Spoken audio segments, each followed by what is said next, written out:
I want to talk about something that people come to me with a lot. And it's kind of it's an interesting response to me talking about the opportunities and the potential and the life-changing impact that AI has and will have on our lives.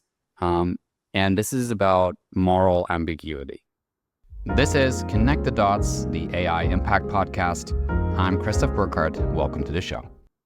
So when you look at a situation in which the machine has to make a call, what to do, A or B, let's take an autonomous car, because I know a lot of people like to talk about these scenarios.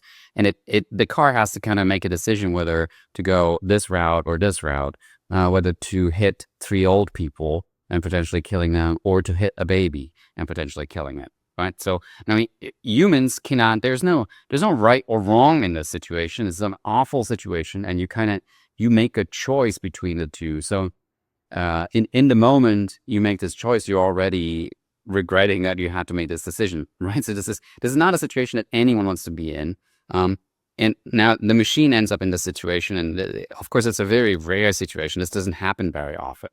But what happens very often is the discussion around this becomes the main analysis of the status quo of this world.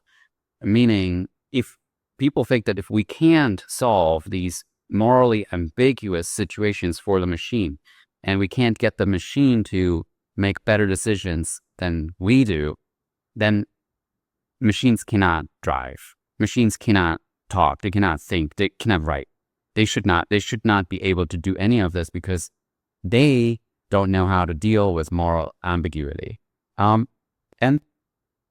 the thing, what happens here is, and I think this is what I've been seeing in the last 6 months, getting stronger and stronger, is that we use this discussion of the ambiguity that is in the situation like this, and we use it to make clear that we're not looking at the opportunities and the chances unless we figure out how the ethical and morally right AI works.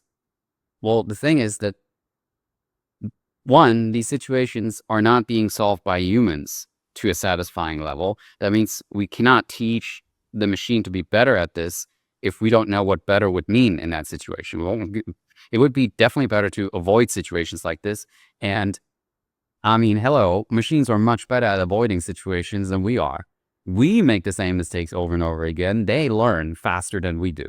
And so it's kind of it seems to me like a proxy discussion, so we don't have to talk about the opportunities that come out of this. So now look at self-driving cars, and this is why I need to go a little deeper here. Self-driving cars, of course, make our driving much safer. And I don't want to go into all the stuff. A Waymo has 10,000 years driving experience, all this stuff, right? So they are much better drivers than we are. And that's okay. And we can accept that. But that also means that situations that create drama and suffering become less frequent, because the cars are better at dealing with situations that will not get us into morally ambiguous situations.